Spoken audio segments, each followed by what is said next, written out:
वासुदेवाय ओम नमो भगवते वासुदेवाय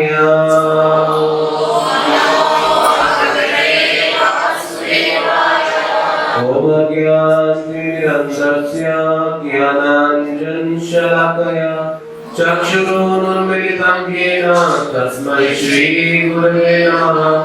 नमो विष्णुपादाय कृष्णप्रेष्ठाय भूतले श्रीमद्भक्तिवेदान्त स्वामिने नामिने नमस्ते सारस्वती देवे गौरवाणी प्रचारिणे निर्विशेष शून्यवादी काष्ठाकरे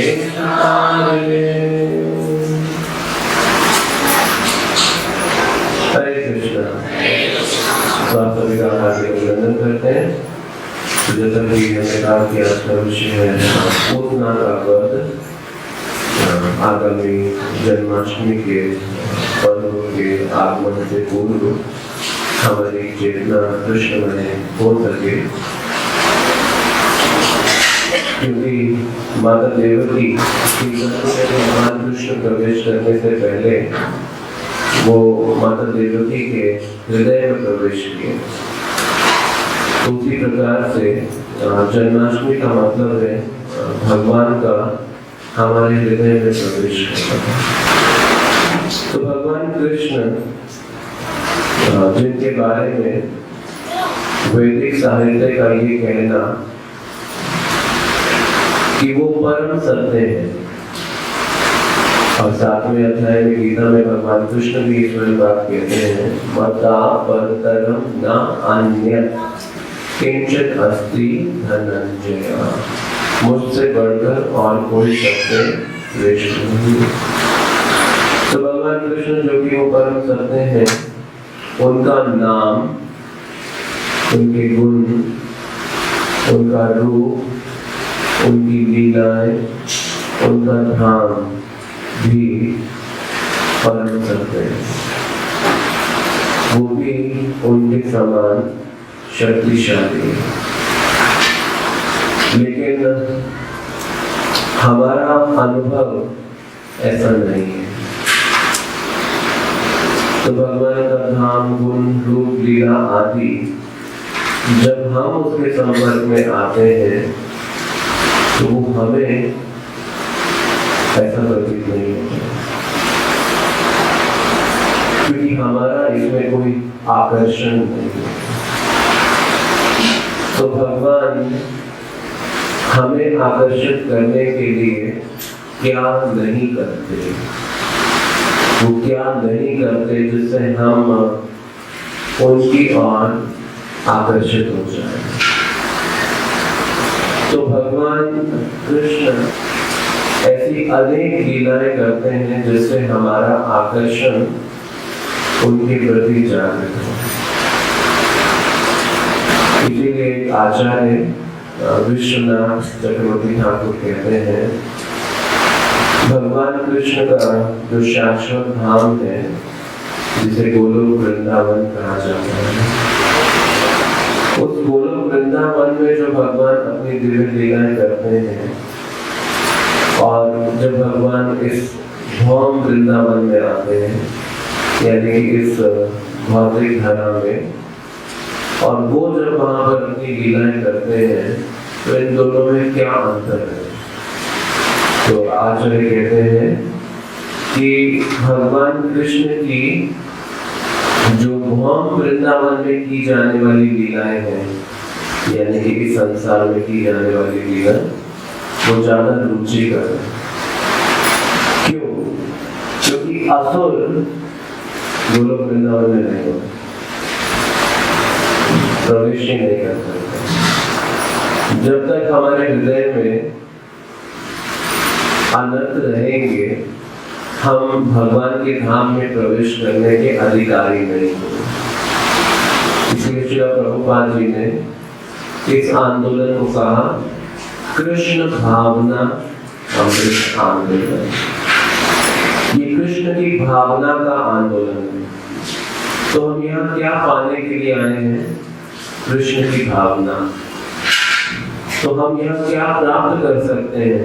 कृष्ण की भावना। और वो कृष्ण की भावना एक बार प्राप्त करने के बाद उसे कोई आपसे छीन नहीं सकता। वो कृष्ण की भावना आप कहीं पर भी, किसी भी स्थान में, किसी भी परिस्थिति में होंगे, आपके साथ रहेगी। और ये कृष्ण की भावना हमें हर समय कृष्ण भावना भावित रखेगी।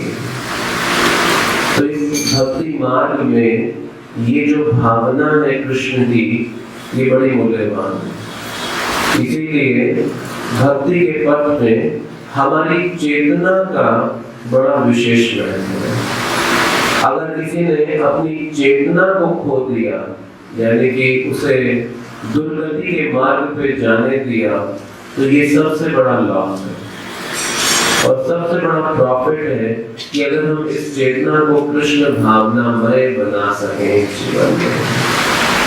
जैसे श्रीमती राधा रानी का एक नाम है कृष्णमयी, उनको कृष्णमयी कहते हैं। कृष्णमयी का मतलब है कि वो कृष्ण के अलावा और कुछ सोच ही नहीं पाते। ये है कृष्ण की भावना कि आप जहां देखेंगे वहां आपको कृष्ण की स्फूर्ति होगी, वहां कृष्ण का अनुभव होगा। तो कृष्ण एक स्थान में सीमित नहीं है, वो असीमित है और वो अनेक रूपों में हमारे बीच में आ जाते हैं। अपने साक्षात विग्रह रूप में तो होते ही हैं, अपने नाम, अपने भक्त, अपने धाम, अपनी कथा कीर्तन आदि अनेक रूपों में। तो कृष्ण चक्रवर्ती ठाकुर का ये कहना कि भगवान की भौम लीलाएं अधिक रुचिकर हैं। क्यों? क्योंकि यहाँ पे मारधाड़ और हमें तो ज्यादा रुचि आती है, इसीलिए तो हम यहाँ हैं। हमें भौतिक जगत में क्यों है? क्योंकि हमारे रुचि के विषय ये है। झगड़ा करना, झगड़ा ना हो तो देने अच्छा नहीं लगता, कुछ मीठा ही नहीं है, ऐसा ही निकल गया, बहुत शांति से करने, कुछ आनंद ही नहीं है, कुछ झगड़ा ही नहीं हो किसी से। तो फिर भगवान भी क्या करते हैं? अच्छा, ये ऐसे लोगों को मुझे आकर्षित करना है तो क्या करना पड़ेगा? थोड़ा मुझे भी फाइटिंग करना पड़ेगा, थोड़ा मुझे भी जाके दो चार अफसरों को ठिकाने लगाना पड़ेगा, तभी ये लोग समझेंगे कैसा हीरो विलन चलता है ना। तो हमारी भी इंटरेस्ट का एरिया है। तो भगवान कृष्ण क्या करते हैं? इसीलिए इस भौम वृंदावन में आके ऐसे असुरों को के साथ युद्ध करते हैं। क्योंकि जब कृष्ण रास लीला करते हैं तो हमें लगता है कौन सी बड़ी बात है, मैं भी ऐसे करता हूं, मेरी भी ऐसी कई लीलाएं चलती हैं जैसे कृष्ण की रास लीला। लेकिन वो पूतना का वध करते हैं, बकासुर को मारते हैं, शक्तासुर को मारते हैं, कंस को मारते हैं, तो हमें लगता है वाह कुछ किया है, कुछ हुआ है। तो इसीलिए कृष्ण की ये जो भौम वृंदावन की लीलाएं हैं, ये बड़ी अपने आप में विशेष है। और एक बात बड़ी और महत्वपूर्ण देखते हैं, भगवान कृष्ण ने वृंदावन में 12 साल जीवन जिया और उन 12 सालों में जो किया, वो 12 साल से बाहर जाके, वृंदावन से बाहर जाके वैसा नहीं किया। और वृंदावन में जो किया भगवान ने, वो बुद्धि से, तर्क से समझ नहीं आता। आप उसे अपनी बुद्धि और अपने तर्क से नहीं समझ पाएंगे कभी भी। यहाँ तक कि शिव, ब्रह्मा, लक्ष्मी तक भ्रमित हो जाते हैं भगवान कृष्ण की वृंदावन की विशेष लीलाओं को देख के। और ये सब देख के ब्रह्मा जी तो इस निष्कर्ष पे पहुंचते हैं, कृष्ण को समझना असंभव। ये ब्रह्मा जी का निर्णय है, हम क्या करेंगे? उनकी वृंदावन की लीलाएं देख के तो वही भक्त कृष्ण गीता में बात को प्रस्तुत करते हैं, भक्त्या माम अभिजानाति। वही भक्त मुझे समझ सकते हैं जो मेरी भावना में। इसीलिए कृष्ण को समझने के लिए हमें कृष्ण की भावना में उतरना। तो जब ब्रह्मा जी जैसे लोग भगवान कृष्ण की लीलाओं को सोचने समझने से भ्रमित हो जाते हैं, तो फिर हम जैसे सामान्य जीवों का क्या कहना। तो कृष्ण की वृंदावन की लीलाएं बुद्धि और तर्क के विषयों से परे हैं। इसीलिए चैतन्य महाप्रभु ने अपने शिष्यों को जब वृंदावन में भेजा, विशेषतः रूप सनातन गोस्वामी आदि, तो रूप गोस्वामी को स्पेशल इंस्ट्रक्शन दी थी कि वृंदावन की लीला अलग लिखना और वृंदावन से बाहर की लीला अलग लिखना, क्योंकि दोनों बिल्कुल भिन्न है। वृंदावन से बाहर जाके भगवान कृष्ण ने ज्ञान वैराग्य की चर्चा की है और वृंदावन में कृष्ण ने विशुद्ध प्रेम की चर्चा की, इसलिए दोनों लीलाएं अलग प्रकार की हैं। तो हमारी भक्ति के लिए दोनों ही आवश्यक है, ज्ञान भी चाहिए, वैराग्य भी चाहिए और भगवान का प्रेम भी चाहिए। ये दोनों ही भक्ति की गाड़ी इस दोनों के ट्रैक के ऊपर चलती है। इसलिए गीता हमें कृष्ण के आदेश सुनाती है। कृष्ण क्या कहते हैं अगर सुनना है तो गीता पढ़ लीजिए, कृष्ण क्या करते हैं अगर ये सुनना है तो भागवत पढ़िए, कृष्ण क्या सोचते हैं अगर ये सुनना है तो चैतन्य चरितामृत पढ़िए। कोई क्या कहता है ये समझना आसान है, कोई क्या करता है ये भी समझना आ जाता है, लेकिन कोई क्या सोचता है तो ये आसान नहीं। और चैतन्य चरितामृत क्या बताता है कि भगवान क्या सोचते हैं। किसी के मन की बात पढ़ना साधारण नहीं है, तो भगवान क्या सोचते हैं मन में, ये चैतन्य चरितामृत के अंदर बताया गया है। तो इसीलिए भगवान कृष्ण के इन दिव्य विशेष लीलाएं जो हमें भागवतम में मिलती है, और श्रीमद् भागवतम जो भी प्रस्तुत किया गया शुकदेव गोस्वामी जी के द्वारा। शुकदेव गोस्वामी ने इस श्रीमद् भागवतम को परीक्षित महाराज के सामने प्रस्तुत किया। शुकदेव गोस्वामी जी का इतिहास देखेंगे तो यहाँ से हमें कुछ हिंट मिलता है जो बात अब करने जा रहे हैं उसके विषय में। शुकदेव गोस्वामी एक ज्ञानी थे, भक्त नहीं थे। भक्त और ज्ञानी में क्या अंतर है? ज्ञान मार्गी यानी कि ज्ञान से भगवान तक पहुंचने वाले, वेद शास्त्र अध्ययन। ज्ञान क्या बताता है? हम ये शरीर नहीं आत्मा है, भगवान परम सत्य है और ये दोनों वास्तविकता है, लेकिन इनका संबंध स्थापित करना वो भक्ति का कार्य है। तो शुकदेव गोस्वामी एक ज्ञान का अनुशीलन करने वाले थे, ज्ञानी।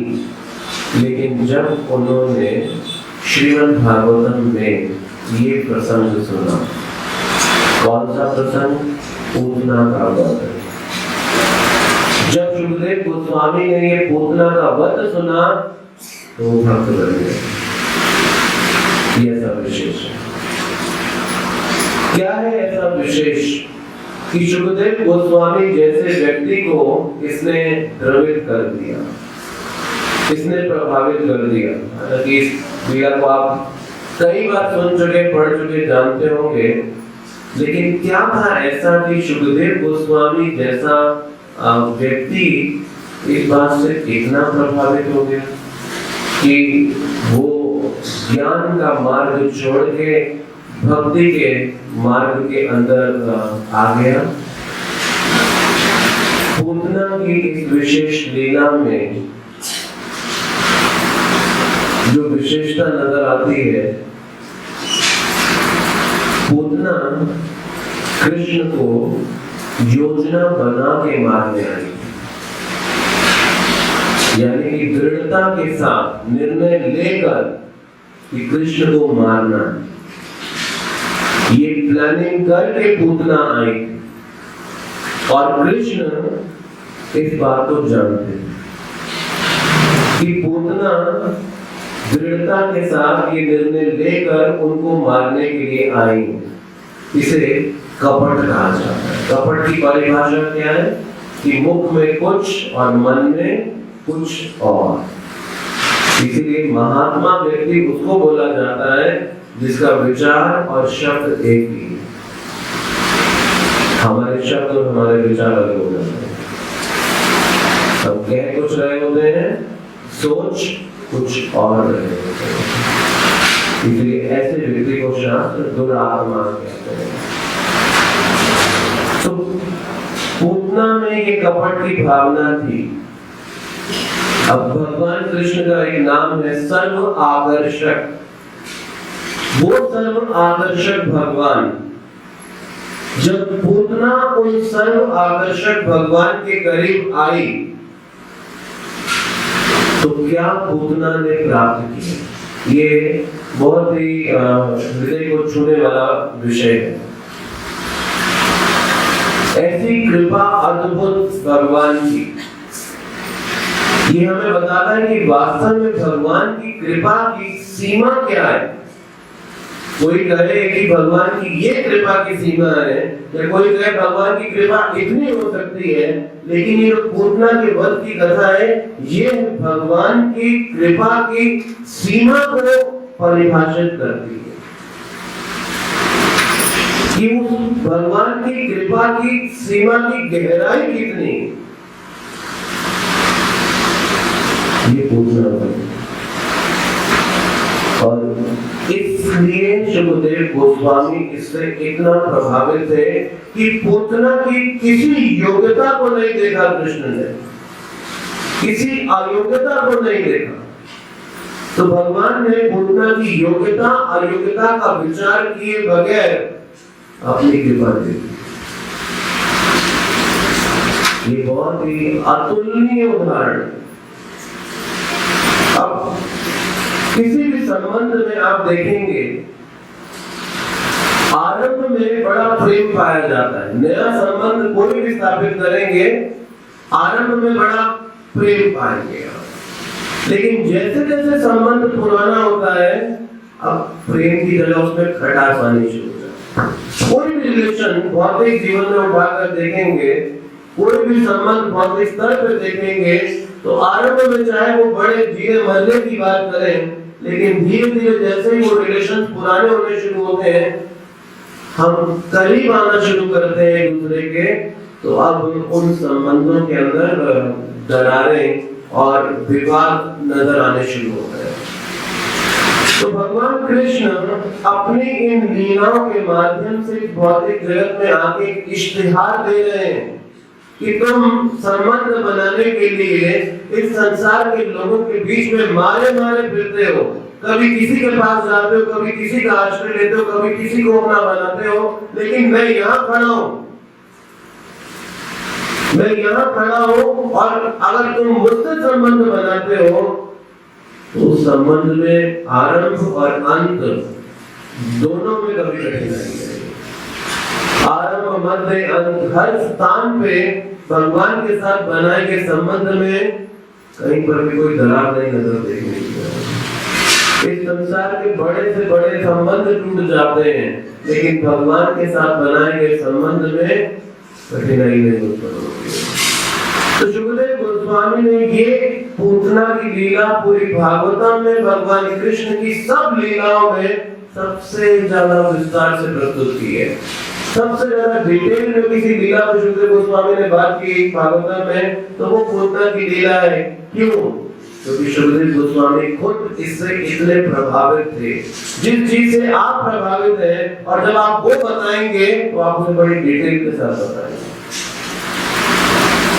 सुखदेव गोस्वामी इस घटना से इतने प्रभावित थे कि जब वो इसकी चर्चा कर रहे हैं भागवतम में, तो बड़ी गहराई के साथ और बड़े विवरण के साथ प्रस्तुत कर रहे हैं कि ऐसे कि जैसे वो उसमें खुद डूब गए हो, उस रस के सागर में डूब गए हो। किम श्रद्धया भक्तया, कि भगवान की कृपा की अपने भक्तों के लिए क्या है वो सीमा।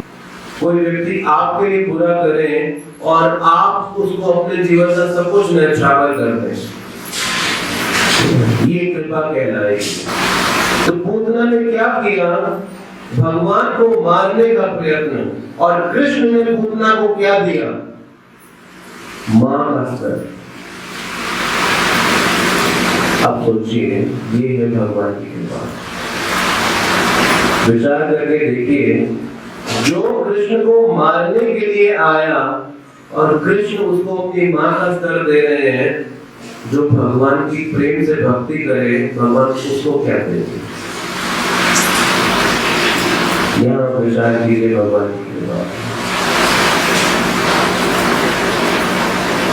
इसे देख के ब्रह्मा जी का सर घूम गया, ये क्या कर रहे हैं?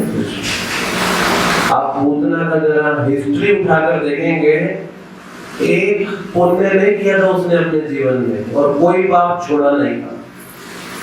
एक पूतना जिसने अपने पूरे जीवन काल में एक पुण्य नहीं किया और कोई पाप छोड़ा ना हो, वो पूतना जो स्पेशलिस्ट थी बच्चों को मारने में।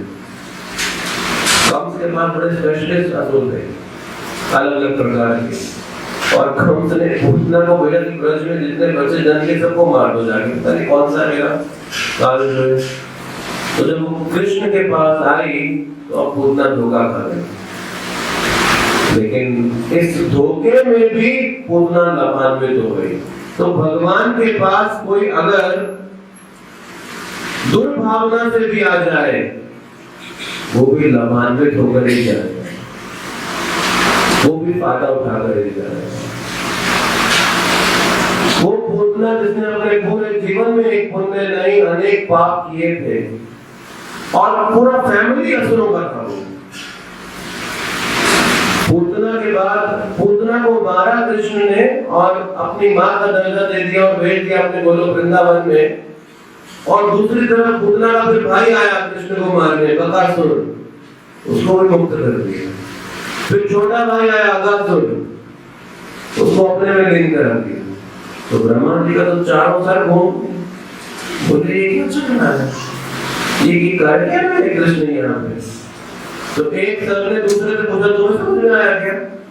दूसरा तीसरे से पूछा तुम्हें आया समझ में? तीसरा बोला चौथे तुम्हें समझ में? चारों के चारों सर घूम गए, ब्रह्मा जी को समझ में। ब्रह्मा जी को बोला इसे समझने के लिए तो नीचे ही जाना पड़ेगा, ये ब्रह्म लोक से समझ में नहीं आ रहा क्या चल क्या रहा है ये ब्रज में। आज ब्रह्मा जी नीचे आ गए ये समझने के लिए ये चल क्या रहा है, कृष्ण कर क्या रहा है, जो उन्हें मारने आ रहा है उसे वो मुक्ति दे रहे हैं।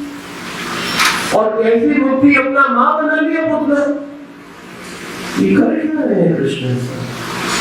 और ब्रह्मा जी ऐसे भ्रमित होके कृष्ण के पास आके कहते हैं, ओ कृष्ण, आप जब पूतना को अपनी मां का दर्जा दे सकते हो, तो ये जो ब्रजवासी हैं जिन्होंने अपना जीवन, अपनी वाणी, अपना धन, अपने संबंध, अपना सब कुछ आपके लिए त्याग दिया है। कृष्ण ने बोला इंद्र की पूजा नहीं करनी, सालों से परंपरा चलती थी परिवार में। कृष्ण ने एक बार बोला इंद्र की पूजा नहीं करनी, गोवर्धन की करनी है, तो कोई प्रश्न नहीं किया किसी दूसरे ने। सब सामग्री लेके जो इंद्र की पूजा करते थे गोवर्धन की पूजा करने पहुंच गए, अपने अस्तित्व को दांव पे लगा दिया। इंद्र आया और कैसी प्रलयकारी बादलों से वर्षा करने लगा कि अपना प्राण देने को तैयार थे वो कृष्ण के लिए। तो ब्रह्मा जी ये कह रहे हैं कि ये ब्रजवासी जिन्होंने अपना पूरा जीवन आपके चरणों में समर्पित कर दिया है, आपके पास कुछ है इनको देने के लिए? अगर आप पूतना को अपनी मां बना सकते हो, कुछ नहीं है आपके पास इनको देने के लिए। ऐसा कोई आशीर्वाद ही नहीं है आपके पास कि इन ब्रजवासियों की भक्ति का आप उत्तर दे सको। आप विचार करके देखिए कि जो व्यक्ति अपने शत्रु को अपनी मां का स्तर दे सकता है, वो व्यक्ति ऐसे भक्त को क्या देगा है कि उसके पास देने के लिए बचा क्या? क्या बचा उसके पास देने के लिए जो उस भगवान की अनुकूल भक्ति में लगे हैं? इसलिए भगवान कहते हैं अहम भक्त पराधीना, मैं अपने भक्तों के अधीन हूँ, मेरे पास कुछ है नहीं उनको देने के लिए। वो सब कुछ अपना मेरे लिए अर्पित कर रहे हैं, कैसे उनके साथ ये संबंध बनाऊं? मेरे पास कुछ ऐसा है नहीं क्योंकि भक्ति के बदले में मैं उनको दे सकूं। ये है भगवान की कृपा की सीमा। इस संसार में ऐसा कोई उदाहरण नहीं है। कोई ऐसा उदाहरण देखने को नजर नहीं आएगा। हमें तो कोई एक बात बोल दे तो जीवन भर आखिरी सांस तक उनके दादाजी ने, हमारे दादाजी को ऐसा बोला था, कभी नहीं जाएंगे उनके घर में। तो ये है हमारा जीवन। और यहाँ कृष्ण जो उनको मारने आया और वो भी मुक्त होता है। यही ब्रह्मा जी देखकर विस्मित थे, आश्चर्यचकित थे, हैरान थे कि कृष्ण आप क्या दोगे अपने ब्रज के भक्तों को? आपके पास कोई ऐसा आशीर्वाद नहीं, आपका सारा स्टॉक खाली है, कुछ नहीं आपके पास देने के लिए। इसलिए आप देखेंगे कृष्ण के पास कोई धन मांगने नहीं आता, कृष्ण के पास कोई धन मांगने नहीं आता। वो देने के लिए डिपार्टमेंट भगवान ने देवी देवता को दिया, तुम बांटो जाओ। गलती से आप ही जाते तो दादा ने देखता नहीं धन मांगने वाला, तो समझ में आ जाता है कुछ दिनों के अंदर, भाई इसका नाम तो हरि है। हरि मतलब जो हर लेता है, ये तो बचा बुचा भी नहीं चला जाए, निकलो यहाँ से जल्दी बाहर। तो कृष्ण से कोई धन मांगने नहीं आता, क्योंकि भगवान वो धन दे सकते हैं, प्रेम धन।